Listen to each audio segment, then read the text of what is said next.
Well, thank you so much. It's a real pleasure to be here and to be asked to do this. I'm actually tickled because some of you know I used to work here on the 4th floor, and I had the view of the atrium, so I was very blessed. I'm going to introduce you to 5 organizations that are really important in the news media kind of landscape that some of you may not be familiar with them. And I'm hoping that this will kind of give you a sense of what they do and why they do it and why they're important. I'd like to, and I'll get to introducing each of them in just a second here, but I just wanted to give you a couple of historical points. So one, when I was at the Ford Foundation, I funded at least 4 of these organizations. The 5th didn't quite exist at the time I was here. Second, Monday, I'm sure you know, was Indigenous Peoples Day. And this land that we're sitting on right now was originally settled by the Munsee Lenape peoples, who really inhabited the entire most of the New York, New Jersey, Pennsylvania area. So they were the original tri-state settlers, right? But also, I wanted to point out that indigenous peoples here in the United States actually have quite a rich literary and media tradition. A Cherokee man named Sequoyah invented a syllabary alphabet that brought a written language to the Cherokees, which allowed the Cherokees to become actually one of the most literate people. You're nodding, I'm correct, right? And they were able to establish the first Native American newspaper in 1828. So the Cherokee Phoenix. So Native American journalism goes back quite a long time. I'll also point out that they suffered. Settlers, colonials, attacked the newspaper and burned it to the ground. So that kind of sets the stage for some of the battles that communities of color face in the media sphere. The second point is that these organizations really do stem from an important historical racial event in the United States. The urban protests and demonstrations, some called them riots, some called them rebellions, in the 1960s, which hit such cities as Detroit, Newark, Los Angeles, many other cities. And during that time, or in the aftermath of that time, President Johnson appointed the Kerner Commission to investigate, well, what caused this outburst of violence? You know, what was going on? What were the root causes?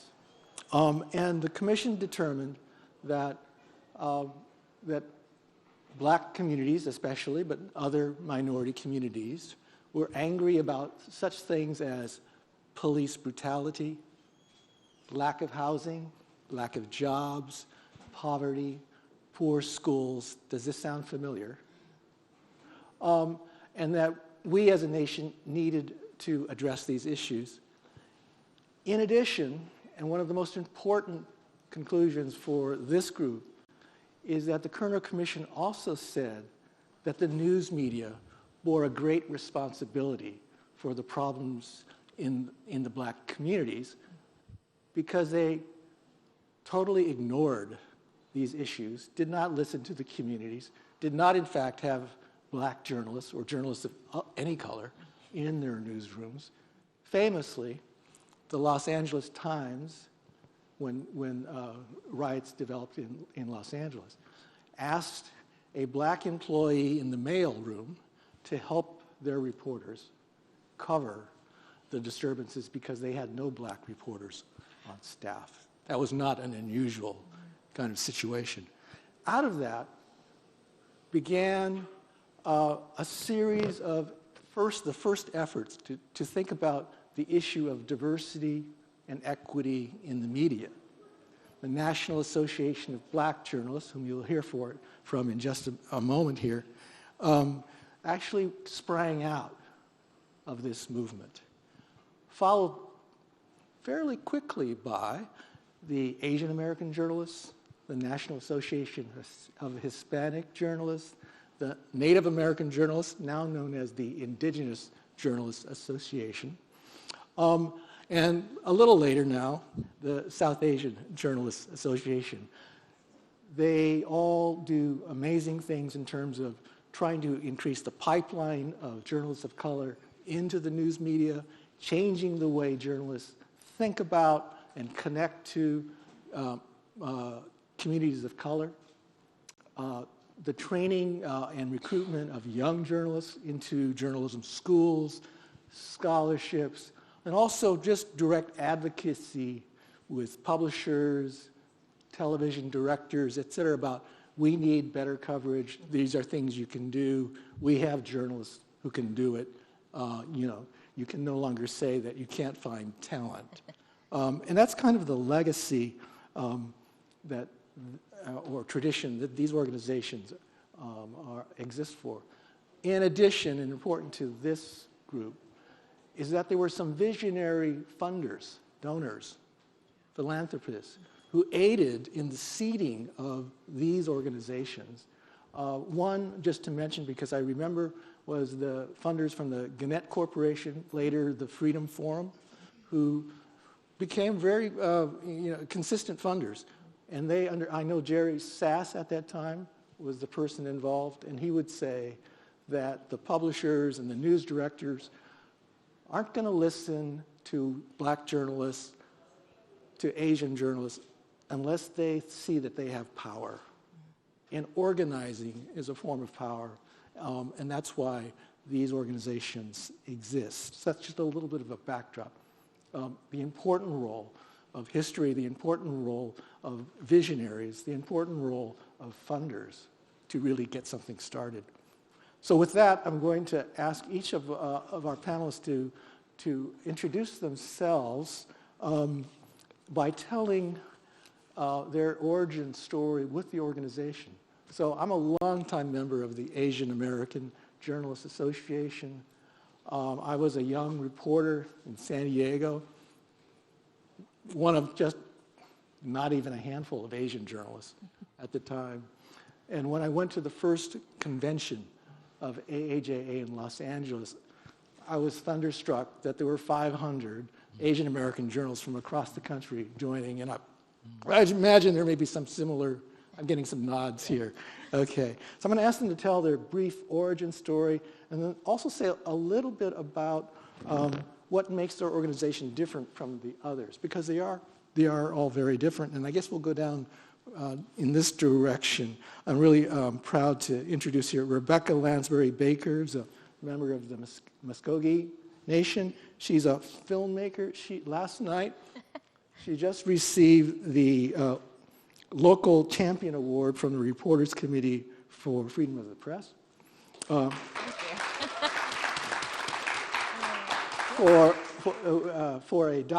Primarily for a documentary called Bad Press, which documents some of the issues of indigenous journalists. Thank you so much, John. Yeah, Bad Press perfectly kind of ties all of my experiences with indigenous journalism together. So I actually came up through the Muskogee Nation News, which is my tribal paper, in the Muskogee Nation there in Oklahoma, in Okmulgee. And so I was born and raised there, a citizen of the nation, and my dad worked for the tribe for 25 years and said, stay away from tribal politics. So of course I wanted to jump right in after I got out of journalism school and start covering exactly that. And so the challenges that are so unique to Indian country, for covering our own communities, is right there with censorship. At one point, a new administration came in and fired all of my news staff once I was there as editor because, our coverage was a little too critical of the administration at the time. And so these censorship issues that happen in Indian country, again, are where I really started my career in journalism, and that's where I became a member of NAJA, and where I connected with this very special group of journalists who were covering their own indigenous communities as well. And it's been really exciting to see, I think, a shift in, if you're part of that community, you can't cover it. And I think that is wholly out the window, I hope, for journalism, because we are part of that community. We know the issues, we know the people, and I think there are challenges with that, but also joys. And so I was very, very hopeful now in my role as executive director with the Indigenous Journalists Association. I've been there for 10 years this year. Our organization just celebrated its 40th year, so it's wild to me that I've been there for a quarter of that time. But Bad Press, our feature documentary film, follows the Muskogee Creek Nation's fight for press freedom. So in Indian country, out of 574 federally recognized tribes here in the U.S., only 5 of them had free press protections, which included my tribe, the Muskogee Nation. So the legislative branch, once the paper started doing some very hard-hitting news, didn't like that, and they repealed those free press protections in that legislation. So our story picks up there for the documentary, but I'll give you a spoiler alert. As I mentioned last night in talking to the Reporters Committee, audiences, sometimes stories in Indian country don't always have a happy ending, but the citizens really pushed back and led this effort for constitutional reform within the Muskogee Creek Nation to protect free press, and voted in free press protections at the constitutional level for the tribal constitution. More than 76% of them said that they wanted to protect the tribal media outlet. And so we've documented this, now roadmap for Indian country for other tribal outlets to follow. And so the work that we do at IJA is just so important to our communities and really supports tribal sovereignty, because it provides that mechanism of accountability, just like all of our organizations do for, good journalism between your elected officials and the citizens themselves. It gives them a voice. So it's just been incredible to do this work in my community with my people, and I'm just very thrilled to be here on the stage with an incredible group of leaders here. So thank you, John. Thank you. Congratulations again. So Drew Barry is the Executive Director of the National Association of Black Journalists, kind of the granddaddy of this group. And he comes from a long career in television news. So how did you get started? Yeah, I was had made my way to WABC TV News here in New York City as executive producer of news. And so one day, my boss came to me and said, "Hey, Drew, we need some more people like you." I'm like, "What do you mean like me?" And he says, we need some more people like you. Okay. I said, okay. I said, okay, well, I don't really know that many, because it's very unusual to have a black producer, quite frankly, in the industry, period, let alone in New York City. I come from Philadelphia and a couple other markets. Well, so I said, well, I heard about this thing. I want you to go to this convention. It's called the National Association of Black Journalists. I'm like, what's that? Now, that was in 1987. Okay, 1987. So I've been with the group about 36 years. And so it was in St. Louis. And so, okay, they said, go there and recruit. We'll have a little booth or table there. So I flew there. I'm like, okay, whatever. I got there, and I got to the lobby of the hotel in St. Louis, and I saw how they had the convention hall all kind of set up there. I was blown away. Where all these black people come from? I mean, that's really the way it hit me. Where did all these black professionals come from? What? And so I'm sitting in the booth, and as I soon discovered, as they were coming there, bringing their 3/4-inch tapes to show us, that they're good and all that kind of stuff, reporters. And I found out that they were looking at me, pointing, it was like, where did he come from? That kind of thing. And I'm like, okay, what does he know about critiquing our tapes? But anyway, long story short, since that experience, and I found out more and more about NABJ. So I've done mentorships, helped people with contract negotiations, advocacy, training is a big one. And I've been involved all those years in various capacities, 6 years as executive director because still had jobs within the industry and all of that. And it's like a mission now for me. It's a mission to try to help, to try to mentor, and help others. So that's it. That's my story. Thank you. Thank you so much. Okay. So Naomi Tacuyan Underwood hails from Guam, Filipina, comes from a background of civil rights advocacy, policy analysis, organization, kind of like everything is about getting power to people. Correct. Yes. Hi, everyone. So as John said, my journey to AJA isn't quite as straightforward as having practiced journalism. I always tell my members, journalism is my first love, but policy ended up becoming my love language. I first became exposed to the power of journalism as a young child.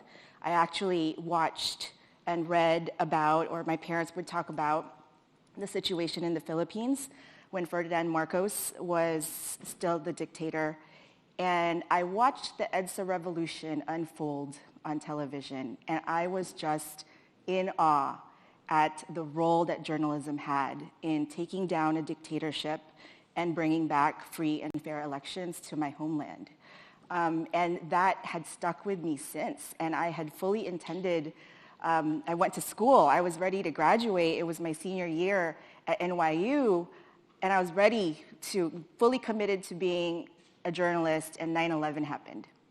And with 9/11, the externalities of 9/11 was that the AAPI communities, again, a perpetual foreigner stereotype kicking in, AAPI communities were unfairly targeted. Sikh Americans were being attacked on the streets and in their homes. Filipino American security screeners were being fired from their jobs.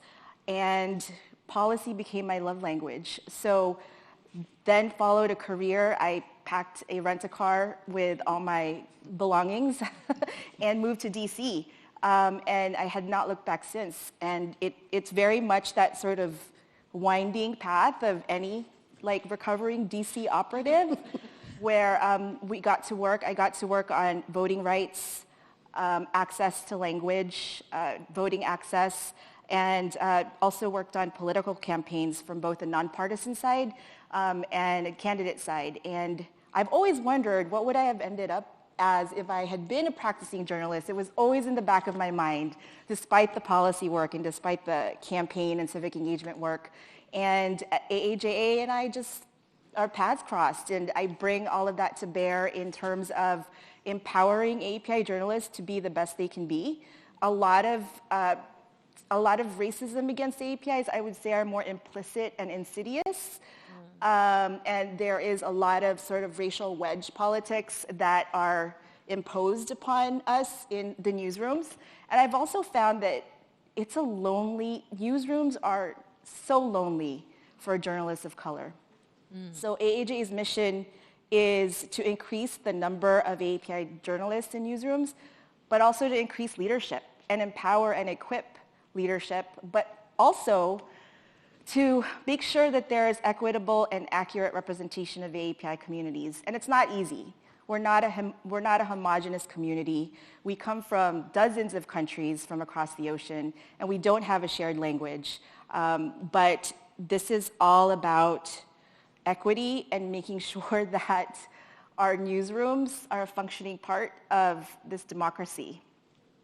Thank you. Mythili Sampathkumar is a freelance journalist and is now president of the South Asian Journalists, which is the newest of the organizations here. If I recall, a number of South Asian journalists used to belong to the Asian American Journalists Association because they didn't have a home, but now they've got you. So tell us about yourself. Yeah, we're actually very lucky because we work with AAJA quite a bit.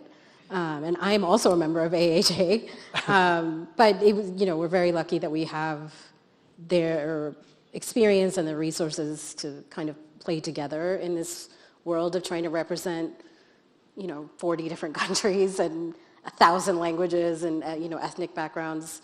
So for my origin story is I didn't actually start out as a journalist after college. I worked at a law firm, and I hated it, and it was incredibly boring. But part of my job ended up being doing a lot of writing and reporting about what was going on with our clients. And I realized I liked that part of my job a lot. But I was like, all the brown people I know are doctors or engineers. I didn't have anybody in my life that was sort of a mentor in that respect. But when I made this leap into journalism, I was an AAJ member, and somebody suggested joining Saja as well. And that was, years ago, and we turn 30 next year. So we are quite young. But I joined Saja. I walked into that first mixer, and I was just like Drew, I was like, where did all these people come from? And no one was like pressured to go to med school or become an engineer. It was like, we're all journalists. And I'm like, this is great. Like, I finally found my people. And it was a really gratifying feeling. And now I'm president, and we were working on a lot of the same issues that we've been working on, but in a different lens because of what's going on in our home countries, what's going on with more immigrant journalists coming to the U.S., especially because of press freedom. This year alone, press freedom has become a big issue for us as well. And yeah, that's my story. Okay, thank you. So Yvette Cabrera is the president of the National Association of Hispanic Journalists. She's a senior reporter at the Center for Public Integrity. Thanks, John. So nice to be here. So I sometimes call myself the accidental journalist because when I got to college, I was majoring in biology but had always loved writing, joined the newspaper staff, and really found my calling. But I felt like a little bit like fish out of water because I didn't know how to become a journalist outside of working on my newspaper staff. And in college, I was a scholarship student, and I applied for and received a scholarship from the California Chicano News Media Association, which is the organization that gave birth to NAHJ. And at the time, I really needed the money, so I was really grateful for the scholarship. But more than that, it was validation that I was on the right path because I received it from an organization of professional Latino journalists. And so after graduating from college, I was fortunate to join a 2-year training program at the LA Times. It was part of Times Mirror at the time. And there were 10 of us in the program, a mix of reporters and photographers, all journalists of color. Again, I felt that support from a group of journalists who understood what it was like to be that minority within the newsroom. And then as part of that program, I was sent to the Allentown Morning Call in Pennsylvania, which at the time was passing an English-only law. I knew I was headed into a very interesting reporting situation, and I attended NAHJ, my first NAHJ convention shortly before joining the staff. And I did feel that camaraderie and support, but also understanding from a group of journalists who were essentially in the same position that I was, one of a handful in their newsroom. And I felt it was very important. I joined CCNMA, or CCNMA's board early on, because I felt it was important to give back in the same way that NAHJ and CCNMA had given to me. My NAHJ participation in the conferences led to job offers, connections with other people in the industry who got to know me because of those conferences. And those, as we all know, it's all about the connections we make with each other. And I think that understanding with other Latinos in the industry really made a difference in my career. So I felt early on that I wanted to give back and have been involved with both organizations throughout my career. I had the opportunity to join the NAHJ board in 2018 at a time when I think all of us understand this type of advocacy that our organizations do is so, so important. As we've seen post-George Floyd, our journalists have been on the front lines covering protests and marches and have been in the line of fire themselves from, police officers who prevent us from doing our work, who damage our equipment, the equipment of photographers. So the work that we do, NHJ, behind the scenes as an organization to advocate for those journalists, making sure that the laws that exist are strong enough to protect them when they do have issues, so that they have someone to turn to, whether it's NHJ, NABJ, AAJ, any of us up here. We are there to advocate on behalf of them, and I'm really proud to be part of the work that we're all doing to make sure that these issues get addressed. That's terrific. Thank you.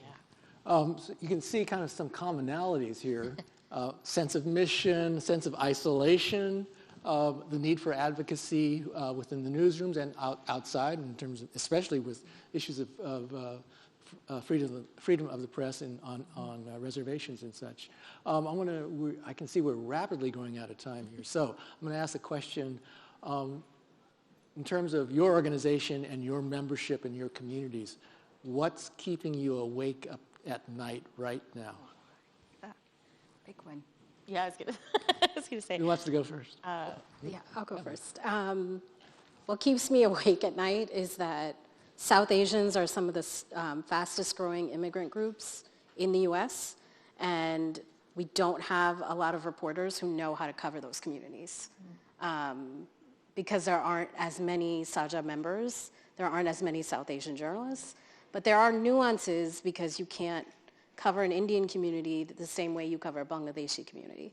They have very different immigration backgrounds, very different languages, different religions, different immigration stories. There's a lot of, there's income disparities, there's socioeconomic issues, and they're also bringing a lot of issues from home. And that doesn't just apply to newer immigrant communities. It's very established communities that are also evolving in the past 30 years. And I am one of the older immigrant kids who grew up in the States. And so that's like a very interesting thing for me to see, and part of why I wanted to get involved in SAJA as well, because we don't just cover our communities, but it's how we cover other things that is very unique to each of our groups, I think. But yeah, that kind of keeps me up at night. Like, how do we grow? How do we expand? How do we get those people engaged as well? I'm going to ask Drew, and we maybe make it under a minute here. Yeah, I can. I would say what keeps me up at night, and probably the number one challenge for us, is training our membership. 4,000 members, 121 chapters, 9 task forces. Training them to spot and correct misinformation and disinformation. And the growing threat, opportunities, don't get me wrong, of artificial intelligence, a lot of opportunities there. I'm a fan. But when the bad actors get it, there lies the threat to democracy, journalism, credibility, and all of that. That keeps me up at night, because I want to make sure that we have in place continuous training as new tools come available, where our members, it can aid our members in rooting that out, and not just identifying it, but also ways of disseminating correct information. And you can't do all that with technology. We've got some we have some ground forces, I'll put it like that, with the chapters and all of that, where we can go out to these communities and neighborhoods and talk to them. But that's the short version. That's been a continuing theme here. Okay. Rebecca? Yeah, we touched on press freedom, and I think when you're covering 574 sovereign nations, the media landscape just has to be reflective of, what our American democracy looks like in order for there to be equity. And so how do you best do that? That's still something that we're working on, that, we've been working on for the last 40 years. And how do we get more Indigenous reporters into mainstream newsrooms? So again, like I said, there's the bucket of work with Indigenous communities for press freedom, and then also, accurate reporting on Indigenous communities for mainstream. So those are the two challenges I think always keep me awake at night. Always, always. Yvette? I would say it's the news deserts. A lot of times in these smaller towns, rural areas, you have large indigenous communities, large immigrant communities, a lot of farm workers, issues around climate change really coming to a fore in those areas, coupled with I cover environmental justice issues. All of these coupled together mean that these areas are not being covered enough. And so our members who work in those areas need resources to do the right thing. All of you heard about Pasa la Voz. There are so many smaller organizations like that trying to do the right thing, trying to provide that coverage to those undercovered areas. So I would say definitely making sure that those news organizations, those news nonprofit have the resources, and that the members that are doing that work have the support that they need. Yeah, and another topic that's just keeps coming up over and over in here. Yeah. Naomi? All right. What keeps me up at night? I think, the double-sided coin of challenges and opportunities. One is the challenge of continuing with our colleagues here on stage of intersectionality and allyship. There has been a lot of attention on journalists of color and communities of color organizations, but we need that to be sustained. The work that we do in collaboration. I remember the morning after the Atlanta shootings happened, the board and I were drafting our statement, our guidance. Before I reached out to anyone, these folks texted and emailed and said, whatever you're going to put out, please sign us up. They didn't even need to see it. And that is the kind of allyship and trust that we need to build amongst journalists of color. So that keeps me up at night, knowing that, for AAPI organizations, philanthropic dollars that go to AAPI organizations, 0.2% of philanthropic dollars, considering that AAPIs make up 7% of the nation. I told Rebecca I couldn't even remember the percentage because I couldn't remember the decimal point. But that keeps me up at night because we need, for the movement to continue, for us to bend the arc, we really need to keep our attention to diversity and inclusion. The other things are opportunities. How are we building the future journalism that we want to see? I'm very excited because AAJA and Cal Matters partnered to do a local high school program pilot. We put them in the Cal Matters newsroom. We just finished up in June. Cal Matters newsroom, we gave them access to Sacramento lawmakers. We said, go cover the impact of climate change on communities of color in California. And these students came up with the nerdiest stories. Like there were talks about like the water board and utility utilization. And it was just so exciting because they're our future. It's solutions, it's policy, it's being there with power. And I always wonder, what does that look like in Texas with the Texas Tribune? Or how do we put together a cohort for the 19th? So those opportunities, I think, are really exciting, not the bad kind of keep you up at night. And lastly, I think just in terms of the fact that AAJA is actually an international organization, we do have a footprint in Asia. And there are assaults on our democracies everywhere, right? It's not just here. We see it. What are the lessons we can learn, and how do we become better journalists and global citizens? How do we learn and really utilize that trans-Pacific relationship? Maria Ressa always said the Philippines is the petri dish for what could happen in America. And we have an election year breathing down our necks, right? And how prepared are we for that? That's yes. good. That's good. Challenges and opportunities. I hope you get a sense that these folks are very mission-oriented. They're very clear about what they're trying to do. I'm glad that Naomi mentioned intersectionality and that they collaborate a lot. I think I'd be remiss if I didn't point out that they co-signed a letter regarding the Press Forward initiative, urging funders to remember, think about equity, think about BIPOC-led news organizations that don't get the grant dollars that they really deserve. And I'll close because the clock is running out here. I would just close that. I was once quoted in the New York Times describing these organizations as the foot soldiers for diversity in the news media. And I think that they've shown you why I said that. I invite you to attend their conferences because they're really exciting and they throw great parties. Thank you. Thank you. Thank you, John. Thank you.